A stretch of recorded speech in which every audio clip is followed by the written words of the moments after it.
Hi, it's Candy from Mosaic Moments.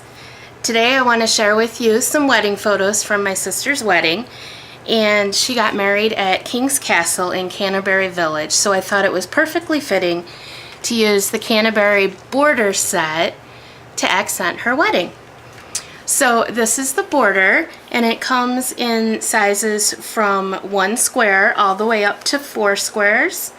So I want to show you how you can make a little border like this too.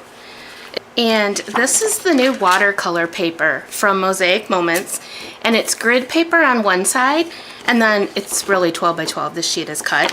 And then if you flip it over, it's just a solid watercolor, and this is what I used for the background.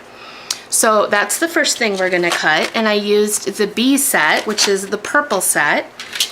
So I'm going to take the back side of the grid paper, which is the solid watercolor side without the grid lines.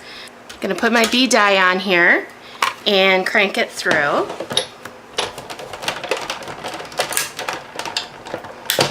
And this is going to give us that soft background that kind of replicates a stained glass look. Next we're going to cut the border. And for the border I went ahead and stick it to the back side of my black cardstock, so that we don't have to worry about gluing it later. And this is the border die. So I'm just going to lay it on here with the stick it side down. I usually cut my dies with my paper right side up. And we'll crank this one through. These pieces are all going to pop right out, and then we're going to poke through these little holes to get our border out. And you can see you just push it right out, and there's our border, and it's already sticky for us. So we're going to use our tool-in-one from Spellbinders again to get all the little pieces out, and there's our intricate border. I'm going to use the same die, and we're going to cut these center pieces out. So I'm going to go ahead and put this on my platform just like my machine requires. Put the die on there and run it through. Now this die is more delicate than some of the others, so you might, when you get to this point, crank it back through a second time, and that way you'll ensure that it cuts all the way through.